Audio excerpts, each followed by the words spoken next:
Channel. BBA first year और BCA first year का आपका सब्जेक्ट मैनेजमेंट का है और दोनों में हमारे सेम टॉपिक्स ही हैं, इसलिए ये क्लास दोनों ही कोर्सेज के लिए है, BBA as well as BCA. तो हम मैनेजमेंट के इसमें डिस्कस कर रहे हैं। हमने अपने अर्ली लेक्चर्स में मैनेजमेंट क्या होता है उसकी डेफिनेशन की थी, उसके कैरेक्टरिस्टिक्स किए थे, ये सारा उसके किया था। और आज हम इसके बारे में जो हमारा नेक्स्ट टॉपिक है वो है ऑब्जेक्टिव्स ऑफ मैनेजमेंट की मैनेजमेंट के क्या क्या ऑब्जेक्टिव्स हैं। हमने नेचर वगैरह सब डिस्कस कर लिया है। अब हमारा नेक्स्ट टॉपिक है इसका ऑब्जेक्टिव्स क्या है और उसका स्कोप क्या है, वो आज हम अपने लेक्चर में डिस्कस करेंगे। ये क्लास बीबीए के लिए भी है एंड बीसीए के लिए भी है। बीबीए फर्स्ट ईयर का सब्जेक्ट है fundamentals of management and BCA first year का सब्जेक्ट है प्रिंसिपल्स ऑफ मैनेजमेंट। दोनों में हमारा ये सेम टॉपिक है, इसलिए क्लास दोनों के लिए है। तो इसमें ऑब्जेक्टिव्स में हम कर रहे हैं, first of all the primary objective of management is to run the enterprise smoothly. The profit earning objective of business is also to kept in mind by undertaking various functions. की main objective क्या होता है कि profit earning हमने करनी है, profit orientation या profit maximisation is the main objective of all the enterprises. कि जो भी हमारी मैनेजमेंट है, हमारी कोई भी एंटरप्राइज है, उसका मेन ऑब्जेक्टिव होता है कि हमने ज्यादा से ज्यादा प्रॉफिट को अर्न करना है।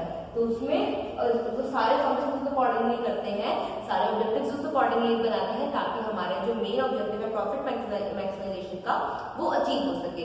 तो फर्स्ट हमारा ऑब्जेक्टिव है प्रॉपर यूटिलाइजेशन ऑफ रिसोर्सेज। की मेन ऑब्जेक्टिव हमारा है कि हम अपने यूटिलाइजेशन जो रिसोर्सेज है उन्हें प्रॉपरली यूटिलाइज कर सके, पूरी तरीके से यूज कर सके, जिससे हमारा जो कॉस्ट है वो साथ के साथ हमारे प्रॉफिट में कन्वर्ट होती है। The main objective of management is to use various resources of the enterprise in most economic way.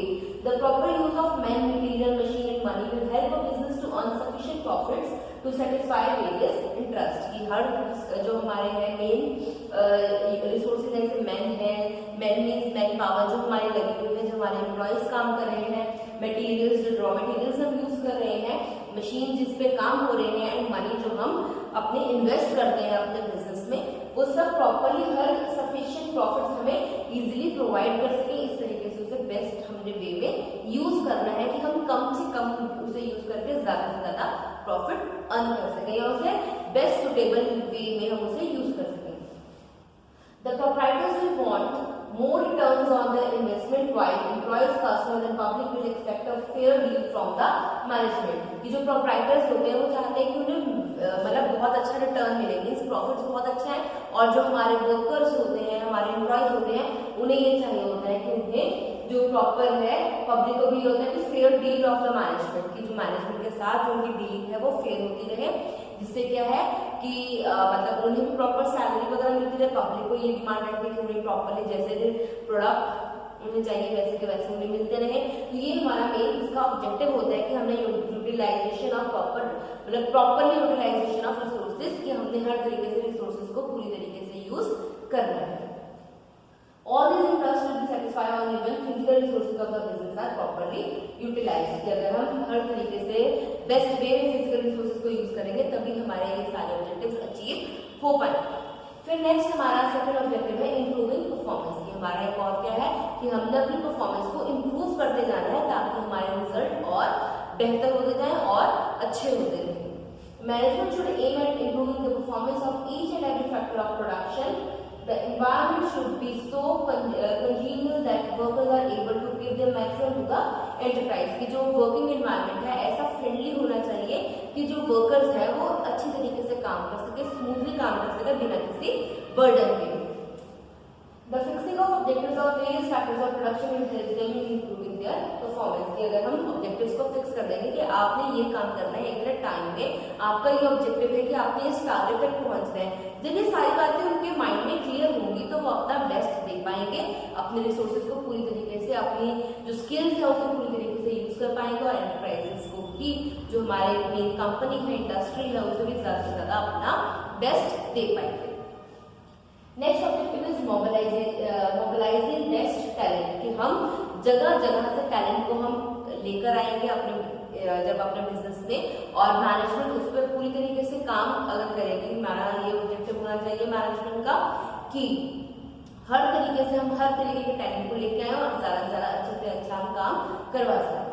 तो management should try to employ persons in various fields so that better results are possible. possible. The employment of specialists in various fields will be increasing the efficiency of various factors of production. कि अगर हम specialist को लेके आएंगे employment के time पे तो जो वर्कर्स काम कर रहे हैं उनकी भी वर्क एफिशिएंसी इंप्रूव होगी वहां पर. तो there should be proper environment which should encourage good persons to join the enterprise. The better pay scales, proper amenities, future growth potentials will attract more people in joining a concern. कि अगर हम एक healthy environment, एक healthy working environment provide कर रहे हैं workers को, तो दूसरों के लिए भी एक motivation की तरह रहेगा कि वो attract होंगे कि हाँ यहाँ पर working conditions बहुत ही smooth है, अच्छी है, जिसके अंदर हम अच्छी तरीके से काम कर सकते हैं, अपना बेस्ट दे सकते हैं. और जो हाई पे स्केल्स हैं, जहाँ के एमिनिटीज जो ऑफर कर रहे हैं या और भी जो वर्किंग कंडीशंस हैं, अगर एनवायरनमेंट वर्किंग एनवायरनमेंट अच्छा है तो हम ज्यादा से ज्यादा लोगों को वहाँ पे इजीली मोबिलाइज कर पाएंगे कि मीन्स जगह जगह से लोगों को भी हम इकट्ठे एक जगह पे लेके आ पाएंगे, उन्हें अट्रैक्ट कर पाएंगे अपने कंसर्न के. फिर नेक्स्ट हमारा ऑब्जेक्टिव है प्लानिंग फॉर फ्यूचर. कि हमारा जो भी प्लानिंग होती है हमेशा फ्यूचर के लिए होती है. कभी आज के लिए हम प्लान नहीं करते, हम हमेशा बिजनेस में फ्यूचर के लिए करते हैं कि हमें आगे क्या करना है, आगे के जो हमारे सेल टारगेट्स हैं, चाहे हमारे कुछ भी टारगेट्स हैं, वो हम किस तरीके से अचीव करेंगे. तो another important objective of management is to prepare plans. No management should feel satisfied with today's work if it has not thought of tomorrow. कि मीन्स सिर्फ आज का करके ही सेटिस्फाइड कोई भी नहीं होता है, उसे हमेशा कल की चिंता रहती है, आने वाले कल की. तो हमेशा टुमारो के बारे में सोचता रहता है, तो उसकी पूरी तरीके से प्रॉपर प्लानिंग होना भी जरूरी है. Future plans should take into consideration what is to be done next. Future performance will depend upon present planning. So planning for future is essential to the concern. कि आपकी जो फ्यूचर प्लानिंग है हमेशा present पे depend करेगी कि आपने किस तरीके से आज प्लान बना रहे हो, आज की सिचुएशन के अकॉर्डिंगली, फ्यूचर को भी ध्यान में रखते हुए. तो इसलिए planning is most important thing. तो ये हमारे मेन ऑब्जेक्टिव से. नेक्स्ट हमारा टॉपिक है स्कोप ऑफ मैनेजमेंट. कि स्कोप क्या है मैनेजमेंट की, कहाँ कहाँ ये एप्लीकेबल है. Management is all pervasive function since it is required in all types of organized endeavor. Thus, its scope is very large. The following activities are covered under the scope of management. क्या क्या आती है activity scope में? Planning, organising, staffing, directing, coordinating and controlling. ये हमारे functions of management भी हो सकते हैं. स्कोप ऑफ मैनेजमेंट में भी हम ये कवर करेंगे. तो ये हमारा ये सारी एक्टिविटीज को हमने परफॉर्म करना होता है मैनेजमेंट. प्लानिंग मीन्स कि हमने प्लान बनाने हैं कि हमने how, what, when, where and why to do a thing. कि हमने क्यों करना है, कब करना है, कैसे करना है, किसके लिए करना है, किस जगह पर करना है. ये सब जगह पर ये सारे क्वेश्चंस के आंसर को फाइंड आउट करना है इज कॉल्ड प्लानिंग. ये सारे क्वेश्चंस हम जनरेट करते हैं कि हम किस चीज के लिए फ्यूचर कर रहे हैं, उन सबका आंसर इज कॉल्ड प्लानिंग. कि हमने अपने क्वेश्चंस के आंसर फाइंड आउट किए. ऑर्गेनाइजिंग मीन्स कि हमने हर चीज को प्रॉपरली ऑर्गेनाइज्ड वे में किया, सिस्टमैटिक वे में करना है, जिससे हमारे रिजल्ट अच्छे हो सके, बहुत मैसअप ना हो जाए. फिर हमारा staffing means right person at right job eight right time. जिस टाइम पे रिक्वायर्ड है उस जगह पर उस जॉब को क्रिएट करना और राइट पर्सन को, जिस पर्सन की जिस क्वालिफिकेशन ऑफ पर्सन की रिक्वायरमेंट है वहां पर उसे हमने एम्प्लॉय करना. फिर डायरेक्टिंग मीन्स उन्हें डायरेक्शन देना कि किस तरीके से काम करना है, हाउ टू डू वर्क, उन्हें समझाना, प्रॉपर डायरेक्शन इज मस्ट. फिर कोऑर्डिनेटिंग मीन्स सब फंक्शंस को और सब जो हमारे एम्प्लॉयज हैं, चाहे हमारी मैनेजमेंट है, पूरी की पूरी एंटरप्राइजेस को हमने किस तरीके से कोऑर्डिनेट वे में लेके चलना है कि एक साथ तालमेल बिठाकर चलना है. और कंट्रोल मीन्स सब फंक्शंस को कंट्रोल करना है कि जो हमारे एस्पेक्ट्स है, जो हमने प्लानिंग की है कि हमने ये सोचा है कि हमारा टारगेट ये है, कंट्रोलिंग में हम साथ के साथ देख रहे हैं कि हमारे को टारगेट अचीव हो रहे हैं या नहीं हो रहे हैं, जिस अकॉर्डिंगली हम काम चाह रहे हैं वैसे कंट्रोल्ड वे में काम हो रहा है या नहीं हो रहा है. तो ये हमारा कंट्रोलिंग में आएगा, ये हमारा स्कोप है. इसके अलावा क्या है, the operational aspects of business management called the branches of management and they are as follows. कि हमारे जो ऑपरेशनल एस्पेक्ट्स होते हैं उसे हम ब्रांचेस ऑफ मैनेजमेंट बोलते हैं. तो ये भी एक इंपॉर्टेंट टॉपिक है. तो ब्रांचेस ऑफ मैनेजमेंट में हमारे कौन कौन से आएंगे? Production management, marketing management, financial management, personal management and office management. ये सारे आपके आगे जाकर सब्जेक्ट्स भी बन जाएंगे, जिसमें आप प्रोडक्शन मैनेजमेंट के बारे में पूरा पढ़ोगे और फाइनेंशियल मैनेजमेंट के बारे में, ऑपरेशन मैनेजमेंट के बारे में, पर्सनल मैनेजमेंट, ऑफिस मैनेजमेंट. ये सारे टॉपिक जो 5 है हमारी ब्रांचेस ऑफ मैनेजमेंट ये सारे आप आगे अपने जो आप कोर्स कर रहे हैं उसके आगे अपने फर्दर ईयर्स में या फर्दर सेमेस्टर्स में आप अपना ये टॉपिक्स कवर करते हैं, तो ये प्रॉपर एक सब्जेक्ट बन जाएगा। लेकिन इसका अभी हम ब्रीफ कर रहे हैं कि प्रोडक्शन मैनेजमेंट क्या होता है। फर्स्ट हमारा प्रोडक्शन मैनेजमेंट है। Production means creation of utilities. This creation of utilities takes place when raw materials are converted into finished products. Production means कुछ नया क्रिएट करना, प्रोड्यूस करना। तो जब हम रॉ मटेरियल्स को फिनिश गुड्स में कन्वर्ट करते हैं, that mean we are producing something new. Production management then is that branch of management which by scientific planning and regulation sets into motion that part of enterprise to which has been entrusted the task of actual translation of raw material into finished product। Production management क्या है? उस department को, उस branch को हमने properly मतलब manage करना है जहां पर एक्चुअल प्रोडक्शन हो रही है, जहां पे हम अपने साइंटिफिक जो रूल्स हैं, साइंटिफिक प्रिंसिपल्स हैं, उन्हें अप्लाई कर रहे हैं, साइंटिफिक प्लानिंग हो रही है हमारी, और रेगुलेशंस को हम जो भी रूल्स एंड रेगुलेशंस है उन्हें मोशन में लेकर आ रहे हैं, उन्हें यूज में लेके आ रहे हैं। हम वहां पर काम कर रहे हैं जहां पर रॉ मटेरियल को फिनिश गुड में हम कन्वर्ट करके एक जो फिनिश गुड है हमारे को प्रोड्यूस हो रही है। तो प्रोडक्शन मैनेजमेंट क्या है? उस पूरे ब्रांच को, उस जगह को प्रॉपरली मैनेज करना कि हर एक्टिविटी प्रॉपरली स्मूथली चलती है। फिर क्या है हमारा नेक्स्ट है मार्केटिंग मैनेजमेंट। मार्केटिंग मैनेजमेंट में क्या है? As an as marketing means हमने पूरी मार्केट को मैनेज करना है कि मार्केट में हमारे जो market means a place where goods and services are bought and sold, कि जहां पर हम गुड्स को बेचते हैं या खरीदते हैं, वो ऐसी जगह को हम मार्केट बोलते हैं। और मार्केटिंग मैनेजमेंट मीन्स जो हम भी मार्केटिंग के लिए कि अपने ज्यादा से ज्यादा वो एरियाज को, कस्टमर्स को कवर करने के लिए जहां पे हम अपने गुड्स को सेल आउट कर सकते हैं, उस चीज को प्रॉपरली हमने किस तरीके से सारी एक्टिविटीज को मैनेज करना है, वो सारा हम मार्केटिंग मैनेजमेंट में स्टडी करते हैं। तो मार्केटिंग मैनेजमेंट क्या है? It is the sum, marketing is the sum total of physical activities which are involved in the transfer of goods and services and which provide for their physical distribution. कि means वो सारी activities जब हम अपने goods की physical distribution में जो लेकर आते हैं वो सारी हमारी मार्केटिंग में इंक्लूड होती है।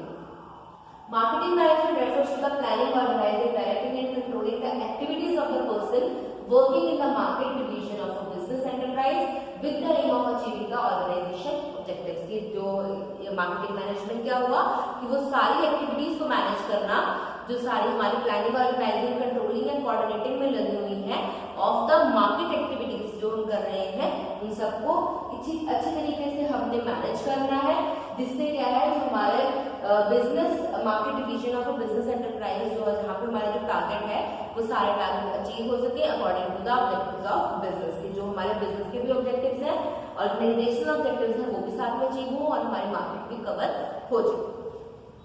It can be regarded as a process of identifying and assessing the consumer needs with a view to first converting them into products or services and then involving the same to the final consumer or user so as to satisfy their wants with a stress on profitability that ensures the optimum use of resources available to the enterprise। It means कि हमने एक ऐसा process है जहाँ पे हम identify कर रहे हैं कस्टमर्स की नीड्स को, कस्टमर्स को आइडेंटिफाई कर रहे हैं, ठीक है। It can be regarded as a process of identifying and assessing the consumer needs with a view to first converting them into products और services and then involving the same to the final consumer और user so as to satisfy their wants with the stress on profitability that ensures the optimum use of resources available to the enterprise। कि means marketing management क्या है कि पहले हमने सब कुछ देखना है कि हमारे रिसोर्सेज का कहाँ पे हम यूज बेस्ट कर सकते हैं, कहाँ पे रिक्वायरमेंट है, और उसके बाद अपने कस्टमर्स की नीड्स को आइडेंटिफाई कर उन्हें फुलफिल करना, उन्हें सेटिस्फाई करना, और उसके बाद हमारा मेन स्ट्रेस भी किस चीज के पे है कि हमने प्रॉफिटेबिलिटी को इंक्रीज करना है, जिससे हम अपने रिसोर्सेज को भी प्रॉपर्ली यूटिलाइज कर रहे हैं, प्रॉफिटेबिलिटी भी अचीव कर रहे हैं, और साथ ही साथ हमने कस्टमर्स को भी सेटिस्फेक्शन प्रोवाइड कर रही है। तो ये हमारे ओवरऑल मतलब मार्केटिंग मैनेजमेंट का ये हमारा ओवरऑल मतलब होता है, ये मेन हमारा फोकस रहता है कि हम हर ऑब्जेक्टिव को अचीव करते हैं। फिर जैसे है कि market analysis marketing policy, brand name, pricing, channels of distribution, sales promotion, ये सारी प्रॉब्लम्स हैं जो मार्केटिंग मैनेजमेंट के फेज में सब फेस करते हैं, तो इसे हमने ओवरकम साथ के साथ करते रहते हैं अपनी स्ट्रेटेजीज के अकॉर्डिंगली। नेक्स्ट हमारा है financial management. Financial management means जो हमारे पास अवेलेबल फाइनेंशियल रिसोर्सेज हैं, जो हमारे पास फंड्स हैं, उन्हें किस तरीके से हमने मैनेज करना है, किस तरीके से ऑपरेशंस में लेके आना है, इन सब चीजों की ओर ध्यान दिया जाता है। Finance is viewed as one of the most important factors in every enterprise. Financial management is concerned with the managerial activities pertaining to the procurement and utilization of funds और finance for business purpose। इसमें हमारा क्या है, financial management में हम क्या करते हैं कि हमारे पास जितने भी अवेलेबल रिसोर्सेज हैं, जितने भी अवेलेबल रिसोर्सेज ऑफ फंड्स हैं, उन्हें हमने किस तरीके से मैनेज करना है जिससे हम प्रॉपर्ली उसे प्रोक्यूर कर पाए, मतलब यूज कर पाए और उसे प्रॉपर्ली यूटिलाइज कर पाए, जिससे हमारा हर बिजनेस पर्पस भी अकम्प्लिश हो जाए। फिर हमारा है the main functions of financial management include, कि मींस जो हमारा फाइनेंशियल मैनेजमेंट का हमारा जो फंक्शन है उसके अंदर कौन कौन सी चीजें हमारी इन्वॉल्व होती है। First is estimation of capital requirements, then insuring a fair return to investors, determining the suitable sources of funds, laying down the optimum and suitable capital. ये हमारे main functions of financial management है, जो एक मतलब management में हर चीज को मतलब फाइनेंशियल मैनेजमेंट जो मैनेजर होता है उसे ये परफॉर्म करने पड़ते हैं कि हमें कैपिटल रिक्वायरमेंट्स की जो है हमें प्रॉपर्ली एस्टिमेशन लगानी पड़ती है कि कितनी रिक्वायरमेंट है हमें, जो हमारे इन्वेस्टर्स हमें प्रॉपर्ली फेयर रिटर्न प्रोवाइड करना, जितने भी हमारे सुटेबल सोर्सेज ऑफ फंड्स हमें डिटरमिन करना और साथ ही ऑप्टिमम और सुटेबल कैपिटल को भी हमने सेट करना है कि हमें कितनी कैपिटल रिक्वायर्ड है।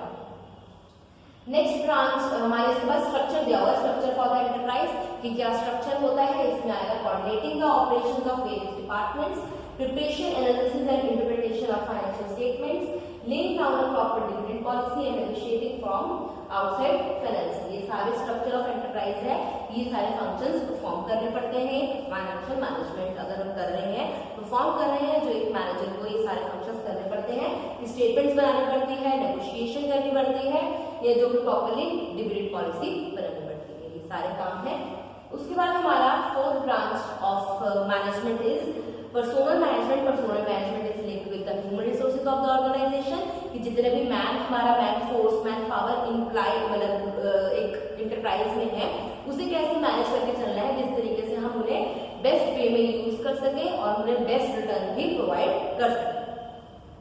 Personal management is that phase of management which deals with the effective control and use of manpower, कि हमने effective control भी रखना है और manpower को properly use भी करना है। फिर है effective management of human resources, one of the most crucial factors associated with the success of an enterprise. Personal management is concerned with managerial and operative function। तो personal management क्या है, management हमारे जितने भी मैनेजरियल फंक्शंस हैं या operative functions हैं, उसको प्रॉपर्ली हमने मैनेज करके चलना है, इस चीज से कंसर्न। तो सबसे पहले हम करेंगे मैनेजरियल फंक्शंस और पर्सनल मैनेजमेंट, कि हमने किया है कि हमने दो फंक्शन परफॉर्म करने हैं। पर्सनल मैनेजमेंट दो तरीके के फंक्शन परफॉर्म करता है, मैनेजरियल एंड ऑपरेटिव। तो सबसे पहले हम मैनेजरियल फंक्शंस डिस्कस करेंगे कि पर्सनल मैनेजमेंट कौन कौन से मैनेजरियल फंक्शंस परफॉर्म करता है। फर्स्ट इज पर्सनल प्लानिंग, कि किस तरीके की मैन पावर रिक्वायरमेंट है। फिर organising by setting up the structure of relationship among jobs, personal and physical factors to contribute towards organisational goals. Next is directing the employees and last is controlling, कि हमने direct किस तरीके से करना है, उन्हें कंट्रोल किस तरीके से करना है। फिर हमारे आएंगे operating functions of personal management, कि अब हमने अपने जितने भी हमारे थे मैनेजरियल फंक्शंस को डिस्कस कर लिया। ऑपरेटिव फंक्शंस जो एक पर्सनल मैनेजमेंट को करने हैं वो है procurement of right kind and number of persons, कि हमने right person and right job employ करना है वहां पर। फिर training and development of employees, determination of adequate and equitable compensation of employees, integration of the interest of personal with that of the enterprise, providing good working conditions and welfare service to the employees. ये सारी चीजें हमने ध्यान में रखनी है कि एक जो भी हमारे पास ओनर है, हमारा जितने भी मैन पावर है, उन्हें ये सारी चीजें हमें मिलती रहे। ये ऑपरेटिंग फंक्शंस है जो परफॉर्म करती है पर्सनल मैनेजमेंट की टीम। और last branch of management is office management. Office management means जो हमारा प्रॉपर्ली ऑफिस वर्क को सारा मैनेज करना is called office management. The concept of management when applied to office is called office management. Office technique of planning, coordinating and controlling office activities with a view to achieve common business objectives, कि हमने जितने भी हमारे common business objectives हैं उन सबको achieve करना है, उस अकॉर्डिंगली हमने अपने ऑफिस वर्क को भी मैनेज करना है। ऑफिस वर्क मीन्स जितना भी क्लरिकल वर्क है, जो भी हमारा दूसरे तरीके का वर्क है जहाँ पे हमें सारे रिकॉर्ड्स रखने हैं, कुछ करने हैं, ये सब चीजें भी हमारी प्रॉपरली मेंटेन होनी चाहिए, मैनेज होनी चाहिए, इसलिए ये इम्पोर्टेंट है। One of the functions of management is to organize the office work in such a way that it helps the management in attaining its goals. It works as a service department for other departments. ये एक तरीके से service department की तरह काम करता है office जो हमारा डिपार्टमेंट होता है, तो वो ये सबको सर्विसेज प्रोवाइड करता है, जिस तरीके की उन्हें इन्फॉर्मेशन रिक्वायर्ड होती है वो उन्हें वो प्रोवाइड करता है। The success of a business depends upon the efficiency of its administration. The efficiency of administration depends upon the information supplied it to by the office. It means अगर किसी चीज की efficiency हमने किसी बिजनेस की देखनी है तो उसकी एडमिनिस्ट्रेशन पे डिपेंड करेगी, और एडमिनिस्ट्रेशन किस पर डिपेंड करेगी, जो ऑफिस से उसे इंफॉर्मेशन मिलेगी। The volume of paperwork in office has increased manifold in these days due to industrial revolution, population explosion, increased interference by the government and complexity of taxation and other laws. जो हमारा laws different आ गए हैं, taxation है, हमें registration करवाना पड़ता है, और भी दूसरी फॉर्मेलिटीज होती है, उस कारण पेपर वर्क बहुत बढ़ गया है, तो उस चीज को भी मैनेज करना हमारा ऑफिस टीम का ही काम है, इसलिए ऑफिस मैनेजमेंट भी बहुत ही जरूरी है, रिक्वायर्ड है हर बिजनेस में। तो हमारा यहाँ तक का टॉपिक ये आज का कंप्लीट हो गया है हमारा, इसे आप एक बार ध्यान से पढ़ लीजिए, जो भी प्रॉब्लम हो उसके बारे में आप पूछिए, कमेंट बॉक्स में लिखिए उसके बारे में, अपनी अटेंडेंस भी मांग कीजिए। मैं फिर से बता रही हूँ, ये बीबी और बीसीए में हमारा कॉमन सब्जेक्ट है, इसलिए दोनों की इकट्ठी क्लास है आपकी ऑनलाइन।